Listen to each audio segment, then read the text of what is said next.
Hello everyone, I'm Never Dot. Welcome to my channel. Today we're talking about the Turtle comic, and Turtle comic this week is all about imagination. And I really like imagination-y comics. It really harkens back to the Calvin and Hobbes kind of things that I used to read, where Calvin would be in some sort of alien environment battling dinosauric things. And this comic in particular explores the depths of imagination. It really pushes the walls of all of that stuff way beyond what you would expect, what your imagination, it is beyond what you could conceive of in your head, because we're doing aviation and that's really out there. No, it's not. But it is something that I, as a kid, quite like to imagine, flying things around. I often had my little toy spaceships. This is not a toy spaceship I had when I was a kid. This is a toy spaceship I had when I was last year. This is Starlight. I wish I had the game for this. Anyways, I do have the game for this. I don't have the console. Baby Turtle imagining the airplanes is just him playing with his dad, and he's just playing with his dad. Paper airplanes, they made a bunch of them, different designs. You know, when you're learning to make paper airplanes and then you start realizing you can make better designs that are more aerodynamic, fly better, fly further, can do twisty loops, and then you just become innovative. That's where you learn what innovation means. Ooh, I can make flying things that go around and like whack my dad in the side of the head without him realizing it. He thought it was going to go in a straight line, but I just winged you. So that's exciting. And I think all kids enjoy hurting people in unexpected ways. That's expectedly hurting someone is not impressive. Unexpectedly hurting someone, funny. Unless it's super serious. Now, Baby Turtle, of course, has crashed most of his planes.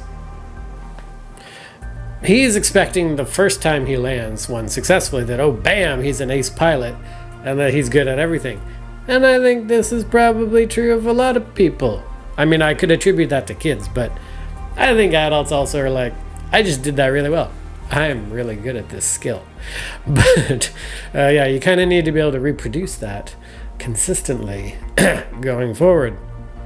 And oddly, this brings up, I saw a TikTok recently that was talking about the Black Lives Matter movement, and it brought up this allegory of, you know, not all pilots are bad, or not all such and such are bad. And if Baby Turtle's airplanes crash, you know, 77% of the time, but some of them are fine, yeah, Daddy Turtle's right. Nobody's gonna fly your airline if any of them are crashing.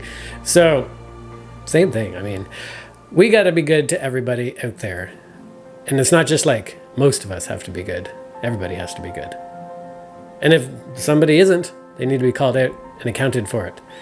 It's not okay for some people to be treated completely differently than the rest for no good reason. I never understood why in the world this is happening, ever. It doesn't make sense. Anyways. Now, some of you have been asking, how do I do the shading and lighting of the things? Now, on TikTok recently, the two most recent ones I did had sort of glowy lighting effects, and that does use slightly different coloring and shading of the stuff. And I'm not going to show you in this comic because it doesn't have any of that. I should probably bring up, here, put it right there. See this? The alien with the blinkies? All right, blinky, blinky, blinky. Now, this one is using screen overlay mode. Blending modes in layers, when you get multiple layers, there's something called blending modes. Blending modes affect how colors interact with the layers below it. Now, hard lighting is what I use for a lot of the shading. It's just a very easy way to shade because you just set hard lighting, pick a gray of some kind of gray, doesn't matter what, well, it does matter. It's darker gray means darker shading. But then you just paint over it and you got your free shading and it just darkens colors instead of putting gray. That's good for daylight, but if you're nighttime, you got to do a slightly different approach, because you can use this shading to actually go the other way too, because hard lighting can also brighten things up. So if you put if your gray is like 50% gray, it will have zero effect on a hard lighting layer, because 50% gray means no change. Anything more dark than 50% will darken it, but anything higher than 50% will lighten it. So it's a nice way to put glare on things. So on the little canopy of the spaceship here, I'm going to put it there, I guess, I've got it sort of glared out. I actually had to play some tricks in Krita to get that work properly, because it was respecting the underlying opacity layer, which I actually didn't want, because I wanted it to glare so hard that you couldn't actually see what was under it. Bah. I'm not going to get into how I did that. That's beyond the scope of this talk. But the Glowys were set to screen overlay mode, which I don't know how it works, actually. I should look it up. It has nice effects. So there's that. And there's a few other ones you can try. For instance, Ross Draws often uses the color dodge blending mode. I also don't quite know what that one's doing. I should also look these things up before I talk on camera so that I look more intelligent. But I don't need to. I'm just trying to stay humble. I don't know anything. I just pick a blending mode, and then if it looks cool, that's what I use. And then over time, I sort of get to a feel for which ones are good. But you guys are all very smart, and you know what you're doing. I don't need to know what I'm doing because trial and error. And I only include what actually works. So for the Glowys, set to whatever mode, screen, and then it sort of lets you see what's behind it without, whatever. Blah, blah, blah, words. It has a cool effect. And like, for instance, the grass. The grass I painted in actually daytime colors. I didn't paint the grass dark. I initially did, but then realized I needed to have a glowing effect on the ground.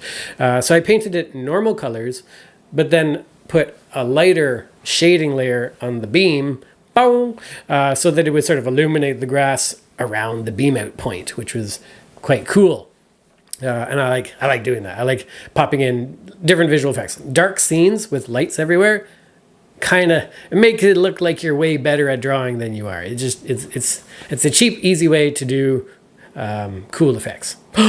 Look at that. Do you see the cool right down there? The drawing that I just did, that was amazing. I'm a really good kids artist drawer. Oh, and here we get some tape. If you want to draw Scotch tape, this is the way to do it. Just put a little bit of the blue lines and then fade it out, and you got Scotch tape.